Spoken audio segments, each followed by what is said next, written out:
Hi everyone, I'm Echoes and I'm a VTuber. So, today I'll be reacting to episode 1 of Heavenly Delusion, also known as Tengoku Daimakyou. So, before I get started, just a quickly update. So, I was actually trying to upload this reaction earlier, this morning, but I got a copyright claim because I realized that since I'm not used to using VLC player to do episode reactions, as usually I use the respective streaming site like Crunchyroll or High Dive, or in this case it would be Hulu.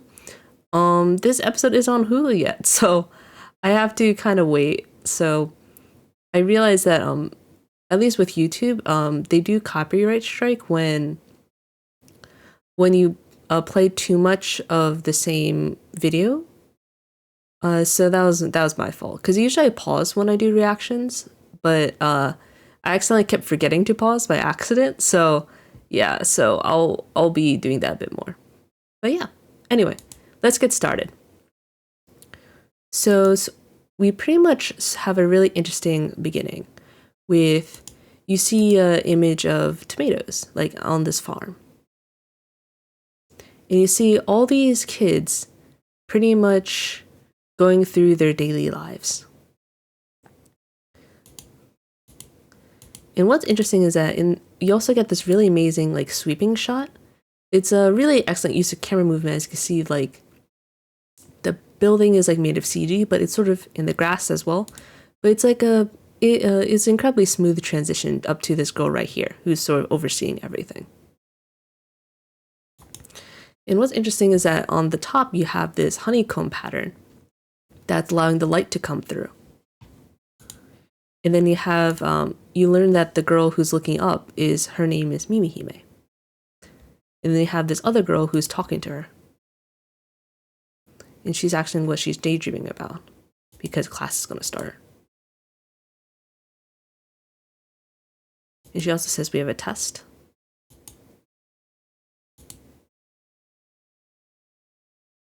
And yeah, and everyone's surprised because it's pretty much a pop quiz, so. So you can see that everyone else is like distressed, and then Mihime is smug in the back right there. That's impossible, and yeah. But yeah, and also what's interesting is that also the test is being proctored by a robot right here. So it makes me wonder if this world just doesn't have many people left.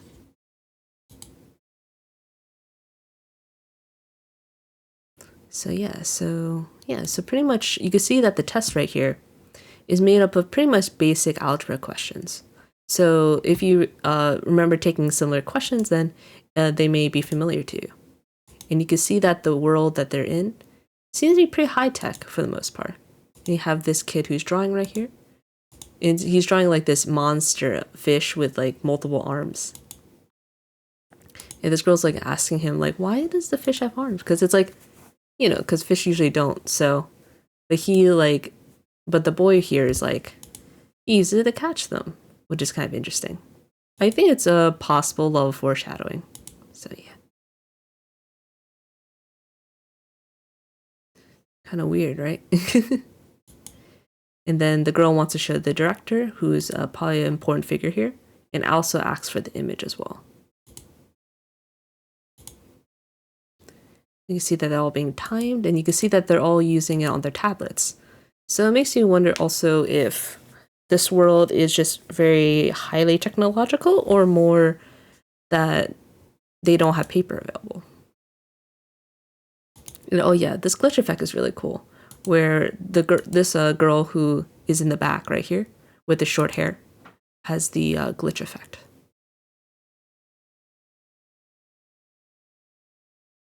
And it's brings down an extra question that's not on the test. Question 11. Do you want to go outside of the outside?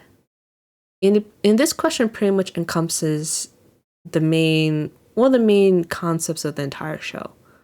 What is the inside and what is the outside? Will be explained throughout, but here it shows a sort of breaking of the cage, breaking of a paradise of these children in a very isolated environment, but brings up the question of what is beyond their cage. What will they discover outside? So yeah, so it brings up that question.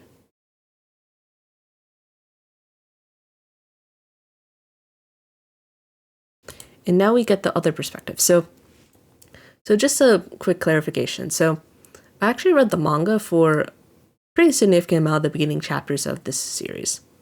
So I may be alluding to possible future details a little bit, but I'll try my best not to provide any spoilers if possible. Just give hints, just to see how well this show does its foreshadowing.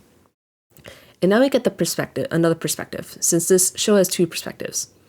The first perspective we saw was with the group of children in this isolated environment where it seems like they're protected from the world. And now we have this outside environment, which is with these two kids, this girl and this boy who are traveling together. And you have these amazing background shots. It's like super beautiful because it's like sweeping and like incredibly detailed. You can see all like the rust and the wear and tear. It's incredibly beautiful. And you can tell the show really likes its sweeping camera movements. You even see here that the world has fallen into ruin. And then we get the title, Tengoku Daimakyou.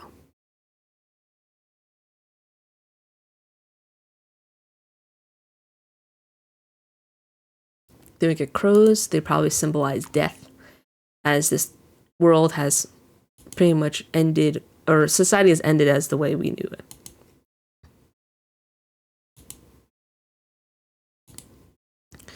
Yeah, the traffic poles, the buildings, the rust. And this boy here asks about whether they should go hunting for treasure, and then they're sort of looking around and probably scavenging the houses right here. And he mentions that this neighborhood doesn't seem to be too messed up. And you can see that the animation is really good because she's sort of like very, like the movement's super smooth with how she's walking, and they each of these young people have their own way of walking. They trying to get into houses that haven't been scavenged yet. So they're still looking around. And here they found a door that's still locked, which means that nobody probably got in through the front at least. And then you see that the girl calls him Maru. So the boy here is Maru. And he calls her sis. Why that's the case, we'll explain later. But it looks like they found like a gold mine because they found a place that hasn't been scavenged yet. Pretty much a wreck inside, and they'll go check the rooms. So you can see that here she's trying to collect a toothbrush to make sure that they're stocking up supplies because you don't know when they're going to be able to get them again. And here Maru found some toilet paper. Probably a very good good form of, what do you call it? I guess you could call it meeting a important and fundamental need. So yeah, and then you can see that the toilet here has some plants growing in the water. And here she's using the toilet. And he's looking in. So she's like kind of like, what the heck are you doing? He's just casually looking in. He's like, why do you close the door? But there is no door, right? You see here Maru here is quite embarrassed. Here that they go up the stairs now. And the roof is wide open, meaning that now the house has had a lot of water damage. Why this place is a dump. And that they're talking about their hunger as well, because it's probably hard for them to find proper food to eat. And then you see that she discovers something right here. And they discover the owners of the house here, because you see that this woman is lying on this bed right here.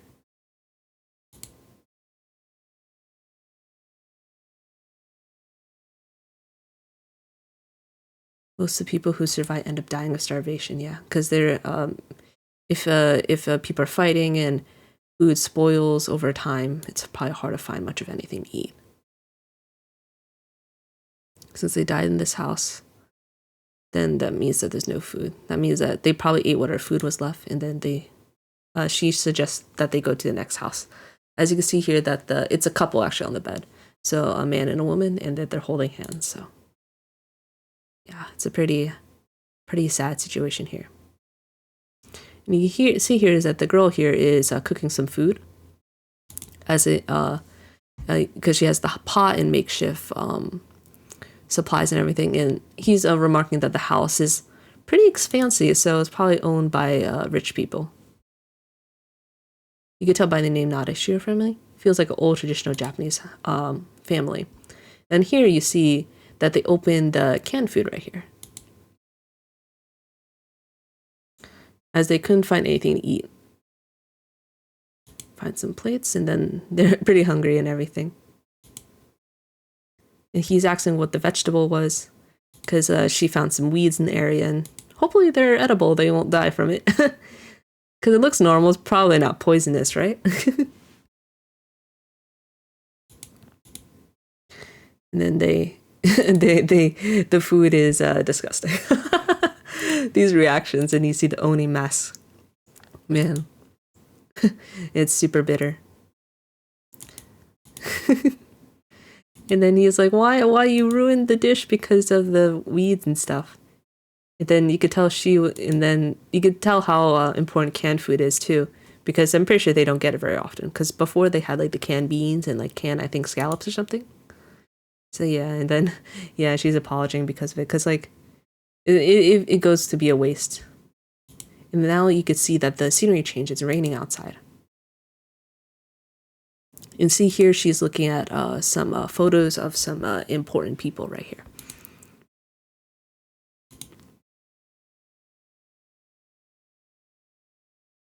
So you see that there's a picture of two people. There's a man with darker hair, and then you have an older man with a beard. And where Mara here asks if one of the people in those pictures is her boyfriend.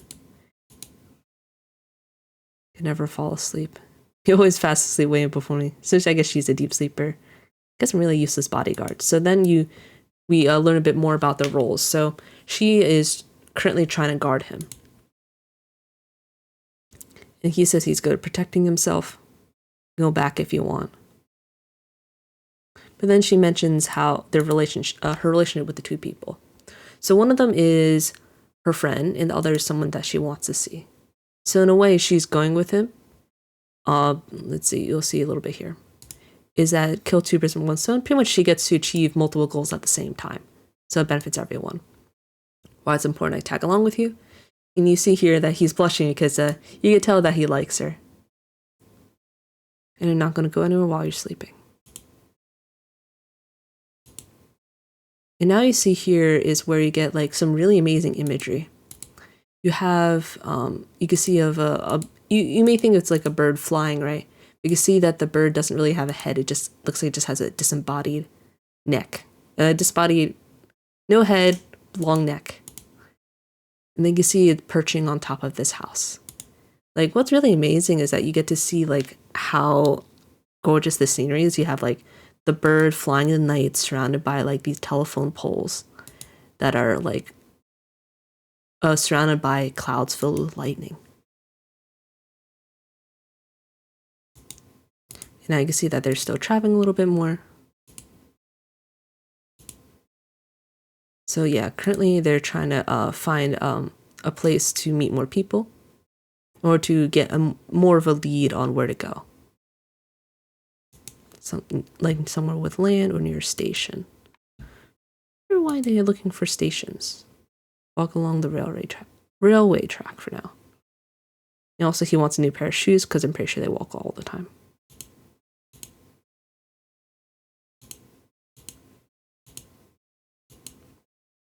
And here you can see that they're approached by these older men now, who are trying to attack them. They think that the two are women, so pretty sure they're deprived of the attention of ladies here.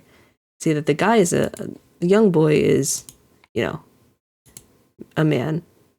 So Maru's a man, and then the cis girl is tries to pretend that she's a man, but she's not. And then you can see they're trying to attack them. Bunch of bums here.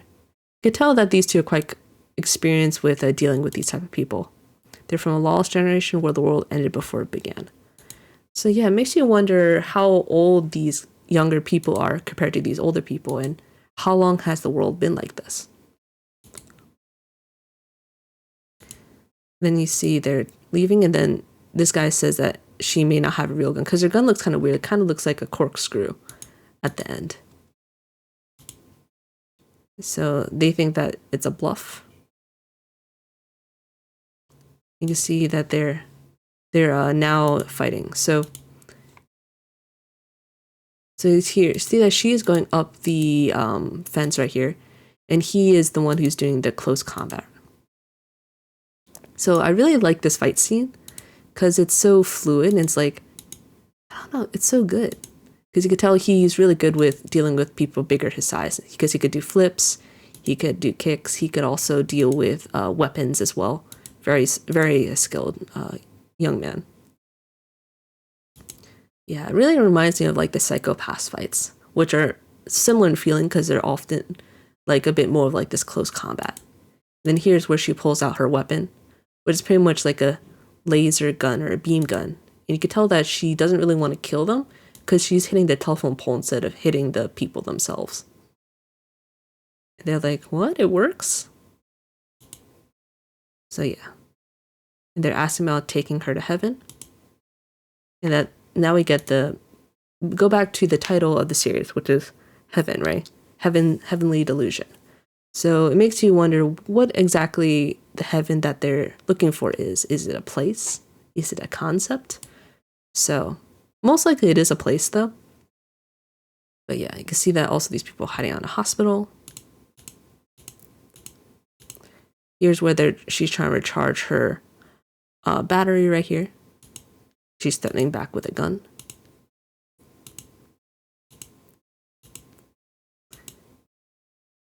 And now we get a reference to something called the collapse. So it makes you wonder what exactly that collapse was. Was it like, how did it happen? What led to it? We don't really know. But it probably is what changed the world.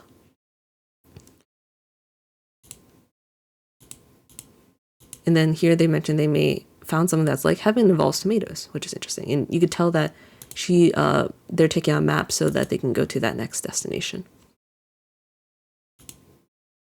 They're recharging the battery, which we realize is actually the ammo for the gun. And you can see that these guys are like, man, you duped us, but it's not exactly her fault. Out of bullets and stuff. So yeah. And looks like we also learned that the gun has 4 shots, but it doesn't seem to always work, so they have to be careful with it. There are times that thing doesn't work, right? And now they're going to go to a place that is called Tomato Heaven, so we'll see whether they're actually able to get there or not. And now we get the reference back to the Tomato Heaven right here, since we now get the perspective back to the kids inside the isolated area. You have like the robot cleaning. Not sure about the best way to hold an exam. You can see here is where the girl with the short hair asks the other girl how she knew about the test, and she replies that she had a hunch. One thing for certain. Even if you know there's a test, you don't know if you'll do well. That's fair. You see all the kids are kind of just going off and like doing their own thing. But yeah. So it looks like this guy with the volleyball seemed to be pretty good. Oh yeah, and then we learn about the name. So we learned that the short-haired girl, her name is Tokyo. So yeah. So we get the introduction of some names here. And you can see that this guy is just like, he's actually pretty athletic. So he throws the volleyball, jumps off like the second story of the building, and then he runs and is able to catch it. Or like, you can see that girl here, Mimihime, is like, how can he do that? Like, how does he have such good reflexes? It's kind of wild, right? So it makes you wonder if these kids in this facility, are they normal kids? Or are they like special kids with special abilities? It's a bit unclear exactly. which is which. And you can see that the boy who's drawing there, his name is Kona. And they mentioned the outside right here. So you can see that they're asking about like what they think the outside is like.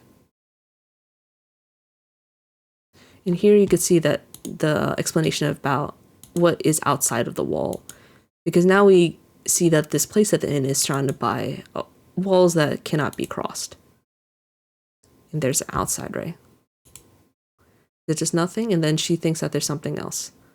So she feels that there's something beyond their current imagined world. When I think about wanting to go outside, 2 people from the outside come to help me. And one of their faces, exactly the same as yours.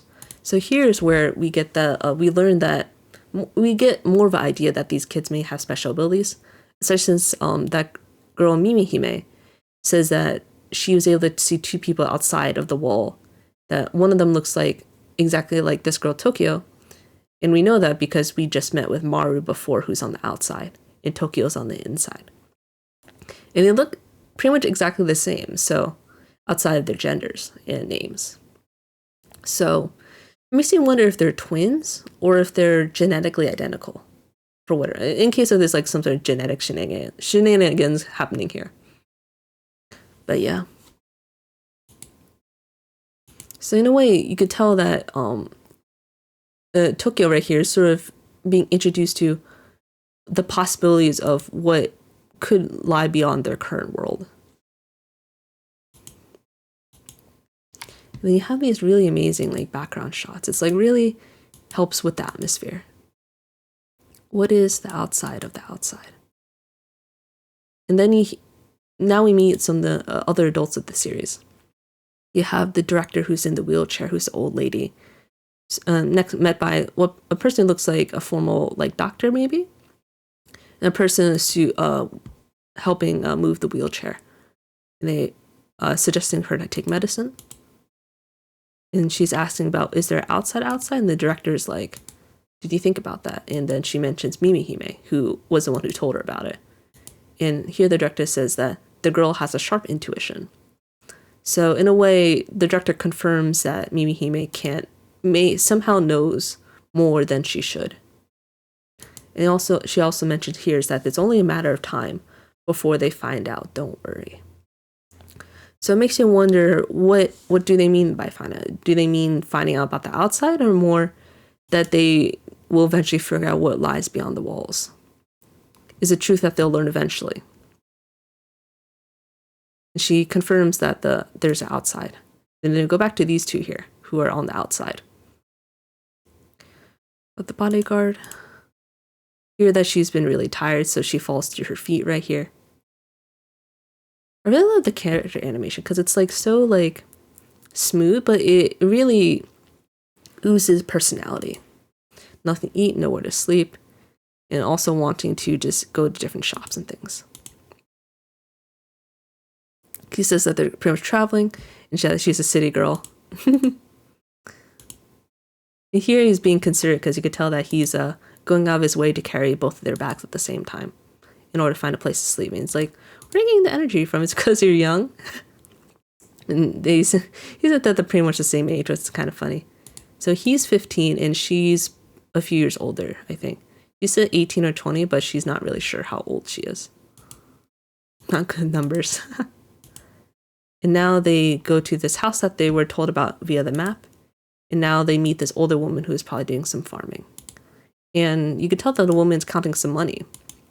I don't really get why, though. Like, isn't money at this point kind of useless in this world? Like, you can't even buy anything with it, you know? You can tell that the 2 are just taking the time to stay the night. And then we get this photo of a young boy. So it's kind of alluded that you can see that there's the picture of the woman there and then the child. So it's probably her own child is in the picture. And also you can see that this girl here is giving her the batteries because they're probably very hard to find. And you can tell that she is also looking at the guest book in order to try to see if she could find the people she's looking for.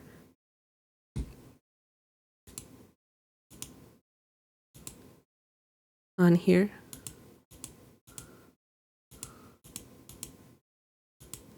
And asks their names. So one is Robin Inazuki, who's the dark-haired one. And then we'll eventually learn about the other one as well. The older one, don't know his name, but he's called Doc, so those are probably important figures for later on. And they also ask about a place called Heaven. She mentions that that's how they describe this place because it's like interesting way to put it, but it's probably like a safe place for people like them because it's not like they have many options to go to places where they feel safe. You can see that there's this hot springs in the back. And then you see that the girl has a lot of scars on her body.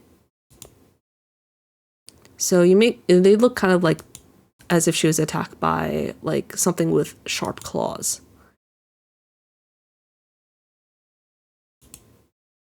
You see here she's approaching the mirror. Looks like she's about to kiss the mirror for some reason. And then she's interrupted by the older woman that they're staying at the house of. Looking at the crack in the mirror, an excuse. Use hot water, and then you can see that it's plenty of bottles. Like, use what you need. And she has like such a funny expression, so you could tell that the older woman probably misunderstood their intentions here. One that films nicely is the shampoo. Oh, that awkward face. And it's like, man, there's a lot of different types of bottles, huh? And then, yeah, so let's go back.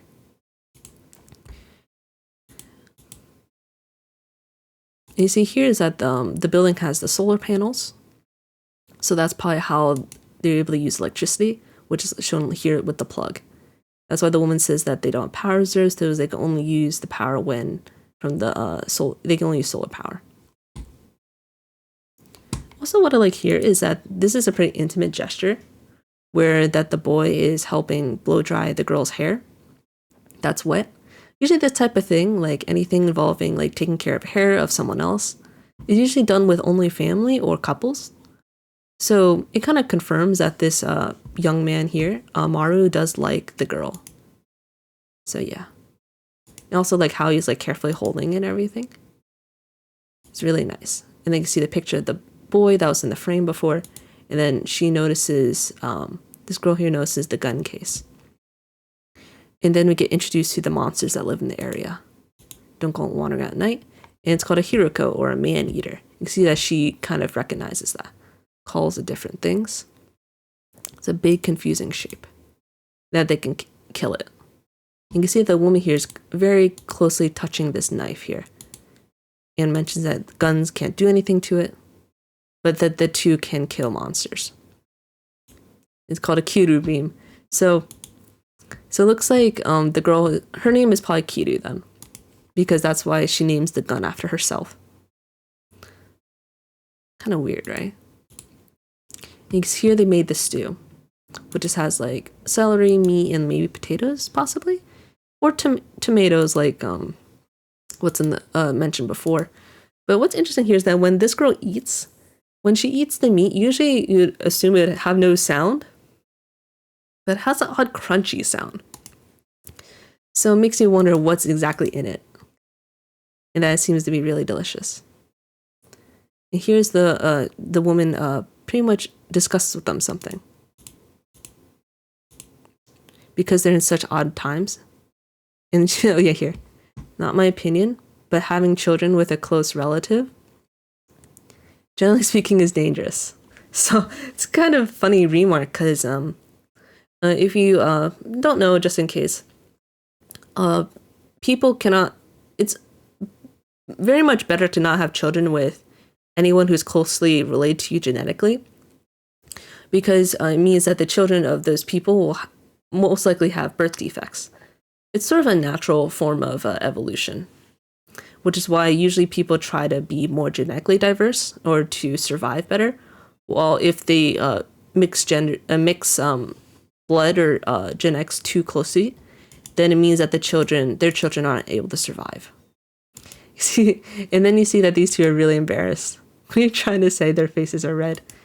And Kiru here clarifies that the Maru keeps calling her sis, but they're actually not related because they look completely different. And they're also not even dating. So you can see that the woman here is like, oh, and then she turns red. That's a kind of funny. Oh, I got completely the wrong idea. She has such a funny, expressive face here. All kinds of things in Tokyo. She clarified what she does. She usually does odd jobs. And she received a request to be this guy's bodyguard during his travels. So in a way, she's taking a job, which is why she's guarding him. He's nothing to me beyond an object on protection. And then you see here is that he is kind of shocked about her reaction. He probably never heard this before. So he's like, because he also likes her too, he feels like he is not really acknowledged at all. So he probably feels offended. So you can see here, like, he's pretty down. He's kind of moving the futon away from her. And then she's asking if he's mad.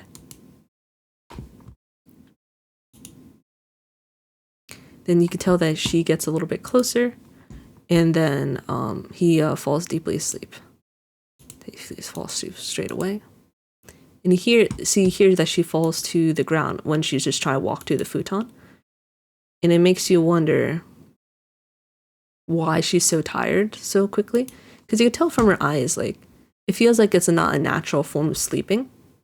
So I think that the woman who was feeding them the food put in sleeping pills into their food because it feels strange.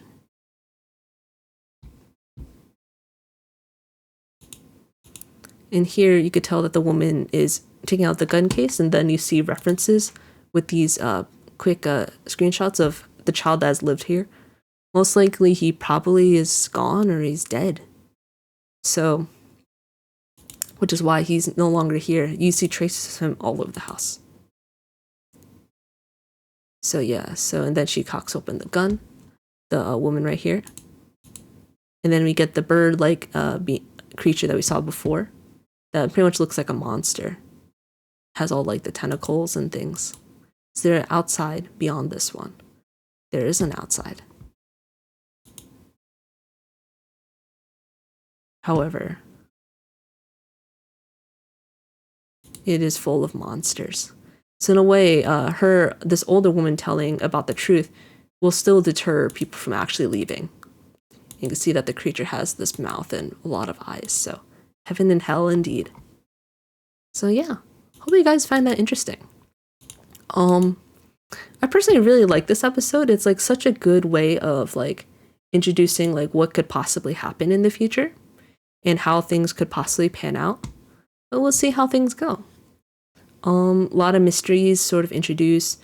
Where does Maru and Kiru want to go? Why are the children in the facility? What is the heaven that they're looking for? And will they ever meet? And also how they'll deal with the monster. So lots of exciting developments. So yeah. Hey, thank you so much and have a good rest of your day. Take care.